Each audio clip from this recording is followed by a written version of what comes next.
இந்த ஆங்கில மருத்துவமும் இந்த இந்திய மருத்துவ சிந்தனையும் நிஜமாகவே முழுமையாக இணைந்து செயல்படுவதற்கு என்ன பண்ணணும்? இப்போ சித்த மருத்துவ பல்கலைக்கழகம்னு இவங்க அனௌன்ஸ் பண்ணியிருக்காங்க. இந்த மாதிரி வரும்போது இந்திய மருத்துவமும் ஆங்கில மருத்துவமும் எங்களுக்கு பேஷண்ட்டை பொறுத்த வரைக்கும் என்ன மருத்துவம்னு எங்களுக்கு கவலை இல்லை, எங்களுக்கு நாங்கள் சௌக்கியமாக இருக்கணும். அதனால் ஒரு சின்ன ஒரு இடைவெளி, சின்ன இல்லை ஒரு பெரிய இடைவெளி இருக்குது இந்த ரெண்டு துறைக்கும் மத்தியில். இவைகளை இணைப்பதற்கு உங்களை மாதிரி இருக்கிறவங்க நிறைய முயற்சிகள் எடுக்கலாம், எங்களை மாதிரி இருக்கவங்களும் முயற்சிகள் எடுக்கலாம். அது என்ன பண்ணலாம்? ஏன்னா இந்திய மருத்துவத்துக்கும் அலோபதி மருத்துவத்துக்கும் இடையில் ஒரு பெரிய இடைவெளி இருக்கிற மாதிரி தெரியுது. அதாவது எங்களுடைய மருத்துவத்தில் என்னன்னா ஒரு மருந்து கொடுத்தால் சரியாகணும், இல்லை ஆப்ரேஷன் பண்ணிக்கணும். இது ரெண்டு தவிர்த்து எங்கள் கையில் ஒன்றும் இல்லை, இதுதான் இருக்குது.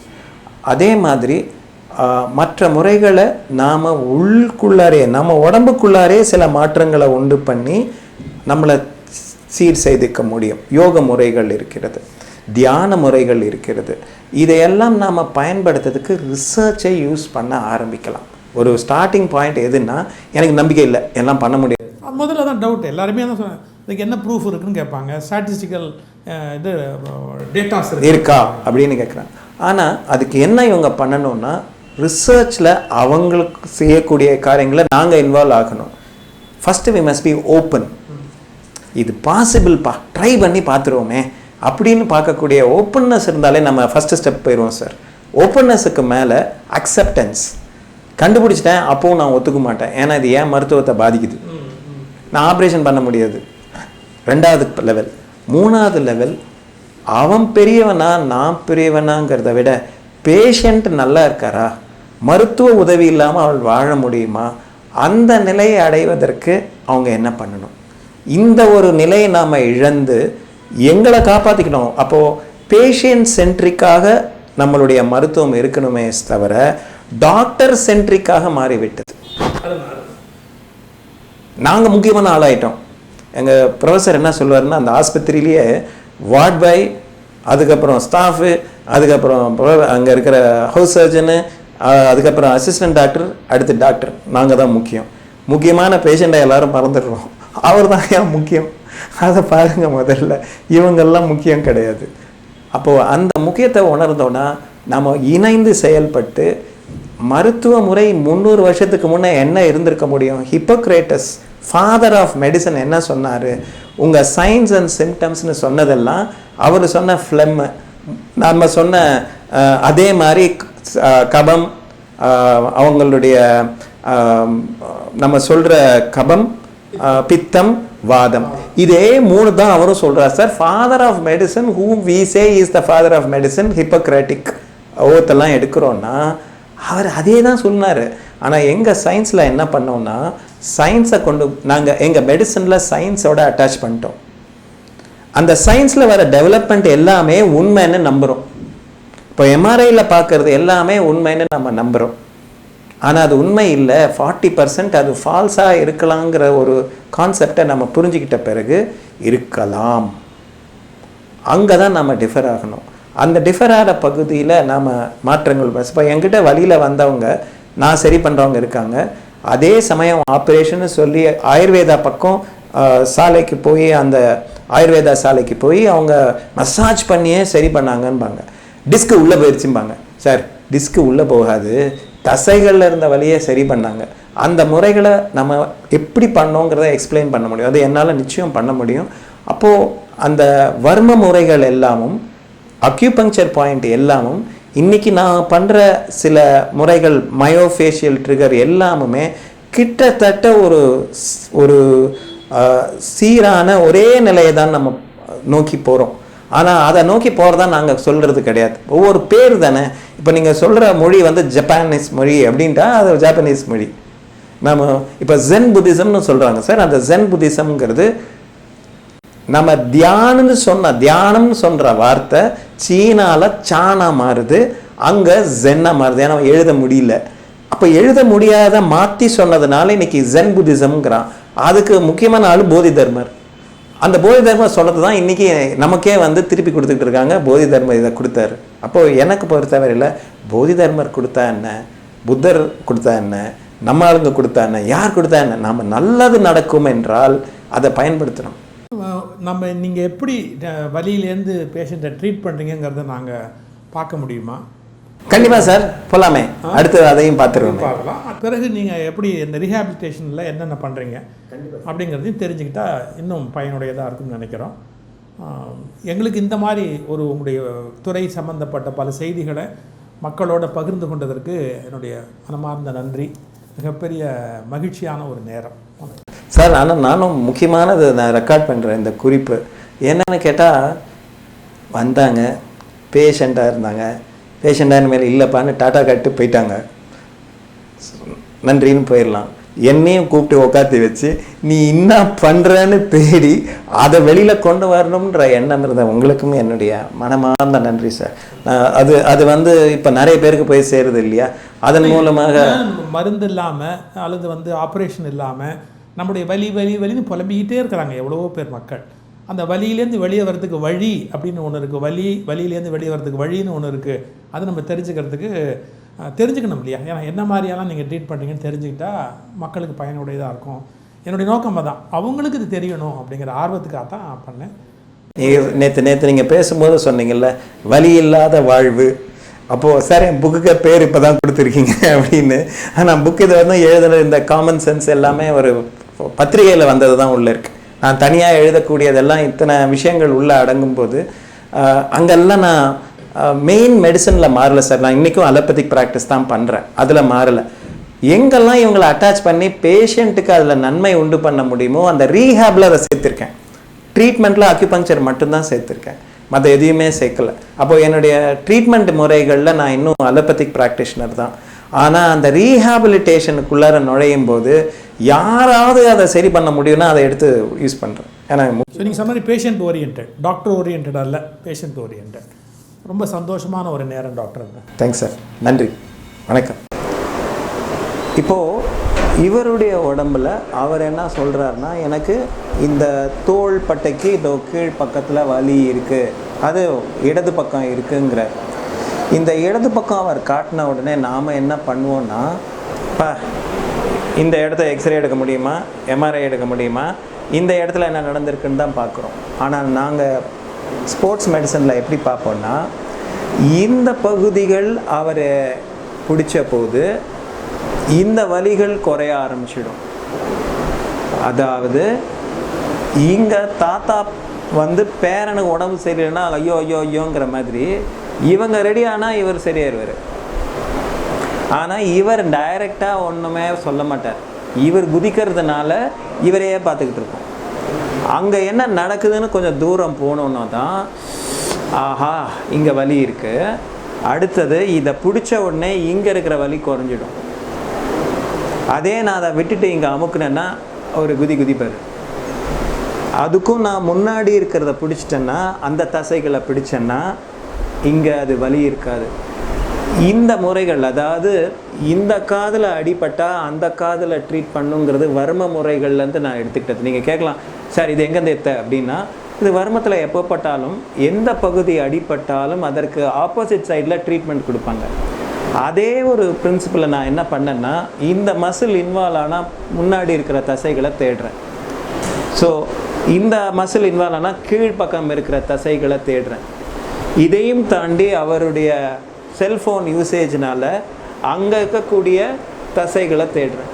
ஸோ இது எல்லாமே ஒரு நுனி பகுதியிலிருந்து உடம்புக்கு வருகின்ற பகுதிகளில் ஏற்படுத்துகின்ற வலிகள். இதான் அச்சு எலும்பு. இந்த அச்சு எலும்புக்கு வரக்கூடிய பாதிப்புகள் நேரடியாக அல்லாமல் இவர்களிடமிருந்து வருது. அதே மாதிரி இந்த மூட்டு வலிகளுக்கும் இந்த அச்சு எலும்பில் இருக்கக்கூடிய தசைகளை நாம் பார்க்க வேண்டும். அந்த அச்சு எலும்பில் இருக்கக்கூடிய தசைகளை நாம் பார்க்கலன்னா வெறும் மூட்டுக்கு மாத்திரம் ட்ரீட்மெண்ட் கொடுத்துருக்கோம். இங்கே தான் டிஃபர் ஆகும். அதனால் முதல்ல இந்த ட்ரிகர் ரிலீஸுங்கிறது தசைகள் ஒரு சுருங்கிய நிலைக்கு போயிருக்கும், அதை ரிலீஸ் பண்ணி நார்மலாக பழகணும். அதுக்கு அடுத்தது தான் நாம் ரீஹாபிலிட்டேஷன், அதாவது அவர்கள் மீண்டும் தசைகளை பழைய நிலைக்கு கொண்டு வருவதற்கான வாய்ப்புகள் அவர்கள் எடுத்துக்கொள்ள வேண்டும். நான் பண்ண முடியாது. ஏன்னா இதை நான் பண்ண முடியும், வெளியிலேருந்து நான் பண்ணால் ஒரு 20% சார், உள்ளேருந்து அவர் பண்ணால் 80%. அந்த 80% நாம் வந்து விட்டுட்டு 20% நாங்கள் காட்டிகிட்டு இருக்கோம். இந்த 20% தாண்டி 80% அவர் பண்ணால் இந்த கம்பெனி ஈஸியாக வேலை செய்யும். அதுதான் சீக்ரெட். சரியா? இப்போ நார்மலாக இவர் உட்காந்துருக்காருன்னா கொஞ்சம் நேரம் வச்சுக்கோ, அப்படி வச்சுக்கோ, சாதாரணமாக உட்காந்து. இவர் உட்காந்துருந்தாருன்னா நேராக உட்காந்துருக்கிறதா நீங்கள் நினைக்கிறீங்க. இப்போ நான் உங்களுக்கு என்னென்ன நடக்குதுன்னு காட்டுறேன். இவர் உட்காந்துருக்கும்போது எந்த காது இந்த தோளுக்கு கிட்டக்க இருக்குது இல்லை தூரம் இருக்குதுன்னு கவனிச்சிங்கன்னா, அவருடைய இந்த பகுதியானது ஒரு மைல்டு டில்ட்டில், நான் கொஞ்சம் எக்ஸஸாக அதை பண்ணுறேன், ஆனால் இந்த டில்ட்டுனால இந்த சைடில் இருக்க தசைகள் வலிகள் அதிகமாக இருக்கும். அப்போ இந்த டில்ட்டை நான் கரெக்ட் பண்ணுறதுக்கு இந்த சைடு இருக்கிற தசைகளை நாம் ஸ்ட்ரெச் பண்ணணும். வேற இவர் இப்படி பிடிச்சி ஸ்ட்ரெச் பண்ணிகிட்டு இருந்தார்னா அது ஒழுங்காக வேலை செய்யாது. அப்போது இது என்ன நடக்குதுன்னு அதான் ஸ்பார்க்கில் அசஸ் பண்ணி ஆகணும். எந்த பகுதிகள் சுருங்கிய நிலைக்கும் எந்த பகுதிகள் விரிந்த நிலைக்கும் செல்கின்றன என்று புரிந்து அந்த சுருங்கிய பகுதியை விரிய வைப்பதற்கும் பயிற்சிகள் செய்ய வேணும். அடுத்தது விரிந்த பகுதிகள். இப்போ என் கையை கீழ் நோக்கி அமுக்குறீங்களா, இந்த மாதிரி. அப்போது சுருங்கி இருக்கிறத விரிய வைக்க வேணும், விரிந்து இருக்கிறத சுரிய வைக்கணும். இது ரெண்டுத்தையும் வெவ்வேறு பகுதிகளுக்கு எவ்வாறு நாம் பயிற்சிகளாக மாற்றுவது. சிலதை இங்கே அவங்க கற்றுக்க முடியும், சிலதை அவங்க வீட்டிலேயே பண்ண முடியும். இப்போ நாங்கள் டெலி சர்வீஸ் பண்ணுறதுனால இங்கேருந்து நியூயார்க்கில் இருக்கிறவங்களுக்கும் நாங்கள் ட்ரீட் பண்ண முடியுது. அந்தாண்ட பக்கம் துபாயிலையோ இல்லை ஆக்லாண்ட்லேயோ நியூசிலாண்டில் இருக்கிறவங்களையும் ட்ரீட் பண்ண முடியுது. பக்கத்து தெருவில் இருக்கிறவங்க கூட சில சமயத்தில் கொரோனானால வரதுக்கு பயப்படுறதுனால அவங்களையும் ட்ரீட் பண்ணுறோம். ஆகையால் எவ்வளோ தூரத்தில் இருந்தாலும் இதை நம்ம சீராக தெரிஞ்சு செய்ய முடியும். தூரம் ஒரு பிரச்சனையே கிடையாது.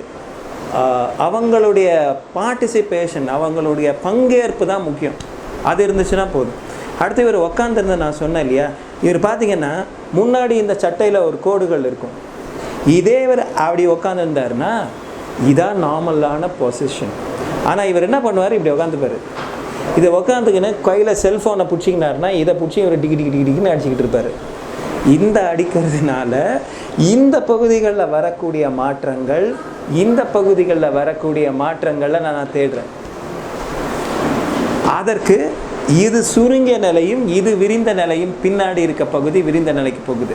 இவங்களெல்லாம் நான் ரிலீஸ் பண்ணும்போது பார்த்தீங்கன்னா இவர் அங்கெல்லாம் வலி இருக்குது எனக்கும் பாரு. ஏன்னா இவர் இன்றைக்கும் என்கிட்ட வலின்னு அவர் சொல்லலை, ஆனால் நான் அதுக்கு வலிக்கான காரணங்களை நான் தேடுறேன். அப்போ ஏற்கனவே வலி வந்தவங்களையும் நான் பார்க்கலாம், வரப்போகிறவங்களையும் நான் இது வரப்போகுது, நீங்கள் ஜாகிரதையாக இருங்க, இந்த எக்ஸசைஸை பண்ணுங்கன்னு என்னால் ப்ரெடிக்ட் பண்ணவும் முடியும். சரியா? நீங்கள் பார்த்த இந்த பயிற்சிகள் எல்லாமே வாழ்க்கையில் செய்யக்கூடிய செய்கைகள், நம்ம வீட்டில் செய்யக்கூடிய செய்கைகள். படி ஏறுவது, படியிலேருந்து இறங்குவது, ஒரு இடத்திலிருந்து ஒரு ஹெவியாக இருக்கிற ஒரு ஆப்ஜெக்ட் பலுவாக இருக்கிறத இறக்கிறது, இதெல்லாம் நமக்கு தேவை. அந்த தேவைகள் எல்லாத்துக்குமே தினம் நாம் ப்ரிப்பேர் பண்ணாமல் இன்றைக்கி அதை அடிக்கணுமா நான் எடுத்துருவேன் அப்படின்னு எடுத்தோன்னா வலிகள் உண்டார வாய்ப்புகள் இருக்குது. ஆனால் வாரத்தில் அட்லீஸ்ட் ஒரு 3 நாள் நம்ம தசைகளை உறுதிப்படுத்துகிற தசைகள் வேறு, நெடுநேரம் நடப்பது, ஓடுவது, சைக்கிள் செய்கிற தசைகள் வேறு. இது ரெண்டும் வெவ்வேறு. இவங்க ரெண்டையும் ஒன்றா செய்ய முடியாது. ஒன்று லாங் டிஸ்டன்ஸ் ரன்னு, வாக்கு, ஸ்விம்முக்கு, இன்னொன்று உறுதிப்படுத்துவது. இது ரெண்டையும் சேர்த்து செய்யணும். ஒரு நாள் இது ஒரு நாள் அதுன்னு பார்த்துக்கிட்டோன்னா என்னை சந்திக்காமல் இருக்கலாம். என் முறைகள் எல்லாமே எதுக்கு நாங்கள் பயன்படுத்துகிறோன்னா, நீங்கள் இதை கற்றுக்கிட்டிங்கன்னா எங்களை பார்க்காம இருக்கிற வாய்ப்புகளை உண்டு பண்ணிக்க முடியும். இரத்த கொதிப்பு, சக்கரை நோய், இருதய நோய், கேன்சர்ஸ், ஒபிசிட்டி, உடம்பு பருமன் ஆகுதல், இதன் மூலமாக இந்தியர்கள் தான் உலகத்திலேயே பாதிக்கப்பட்ட வர்க்கம். 2020 60% of the population will be affected by cardiac diseases. இருதய நோயினால் பாதிக்கப்படுறாருன்னா இந்தியர்கள். 50% டயபெட்டினால் பாதிக்கப்பட்டவர்கள். உலக அளவில் நாம் தான் நம்பர் 1. எதுக்குன்னா நோய் வரவங்களுக்கு. அது மாத்திரம் இல்லை, 2010க்கு அப்புறம் பிறந்த குழந்தைகள் அவங்க அப்பா அம்மாவை விட வாழ்நாளில் வாழாமல் போகலாம். அதாவது they will not outlive their parents. அவங்க பேரண்ட்ஸே பார்த்துக்கிட்டு இருப்பாங்க, அவங்களுக்கு இறக்கிறதுக்கு வாய்ப்பு இருக்குது. அந்த மாதிரியான சீர்கட்ட ஒரு நிலையில் நாம் இருக்கிறோன்னா ஸ்ட்ரெஸ் அதிகம், மூமெண்ட் இல்லை. அப்போ நாமெல்லாம் என்ன பண்ணணும்னா, தயவு செஞ்சு காட்டுக்கு போய் ஓடணும். காட்டில் மிருகம் துரத்துன்னு ஓடி தானே ஆகணும். நாட்டுக்கு வந்ததுனால உட்காந்து மிருகம் ஓடுறதா பார்த்துக்கிட்டு இருக்கோம். இப்போது ஜூவில் தான் இருக்க போகிறோம், ஒரு அரை மணி நேரம் போய் காட்டில் ஓடிட்டு வந்தோன்னா மிருகம் துரத்துதுன்னு ஆட்டோமேட்டிக்காக நல்லா இருக்கலாம். அதற்கான வாய்ப்புகளை நீங்கள் உண்டு பண்ணால் ஆஸ்பத்திரியை பார்க்காம இந்த மாதிரி எக்ஸசைஸ் ஏரியாக்குள்ளே, பார்க்குக்குள்ளார தினம் பண்ணுற பயிற்சிகளை நீங்களும் செய்யணும். உங்களுடைய குழந்தைங்க படிச்சியான்னு கேட்டிருக்கீங்க, பயிற்சி பண்ணியான்னு கேட்கறது இல்லை. தயவு செஞ்சு அதை கேட்க ஆரம்பிங்க.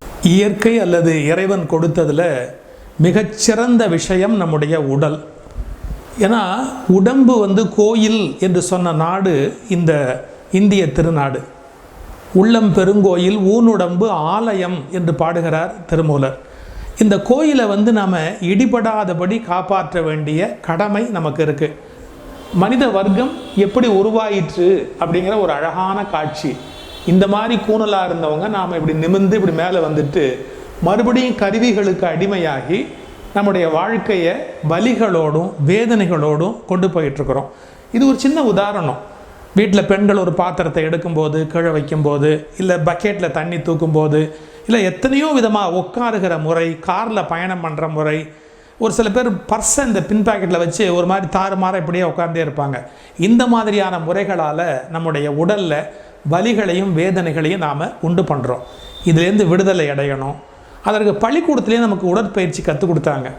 6ஆம் வகுப்பு படிக்கிற போது கையை நீட்டு, காலை நீட்டு அப்படிலாம் நமக்கு பழக்கினாங்க. ஆனால் அது என்னமோ பள்ளிக்கூடத்துக்கு மட்டும்தான் தேவை, அதுக்கப்புறம் தேவையில்லைங்கிற மாதிரி ஒரு அபிப்பிராயம் உருவாகிப்போச்சு. அந்த 6ஆம் வகுப்பில் கற்றுக் கொடுத்ததை 60 வயதானாலும் 70 வயதானாலும் நம்ம தொடருவோம்னு சொன்னால் நமக்கு வலி இல்லை, வேதனை இல்லை, துன்பம் இல்லை, உடல் ஆரோக்கியமாக இருக்கிறதுக்கான வாய்ப்பு. இந்த வலியிலேருந்து விடுதலை பெறுவதற்கு அலோபதி மருத்துவத்தில் பயின்ற நம்முடைய அருமை மருத்துவர் கண்ணன் புகழேந்தி அவர்கள் இதோடு நம்முடைய இந்திய முறை, சீன முறை எல்லாவற்றையும் இணைத்து உடலை மொத்தத்தில் ஆரோக்கியமாக வைத்திருக்க வேண்டும் என்கிற நோக்கத்தோடு ஒரு அருமையான பணிகளை செய்து கொண்டிருக்கிறார்கள். அவர்களுக்கு நம்முடைய நன்றி. இதை பார்க்குற ஒவ்வொருவரும் நம்முடைய உடல் எவ்வளவு பெரிய கருவி, அதை எவ்வளவு அழகாக பயன்படுத்தணும் அப்படிங்கிற ஒரு தெளிவோடு நம்முடைய உடல் நலத்தை பேணத் தொடங்க வேண்டும் அப்படிங்கிற ஒரு சின்ன விண்ணப்பத்தை மட்டும் இந்த இடத்துல உங்கள் முன்னாடி வைத்து வணங்கி விடைபெறுகிறோம். வணக்கம் டாக்டர். மிக்க நன்றி. மிக்க நன்றி சார்.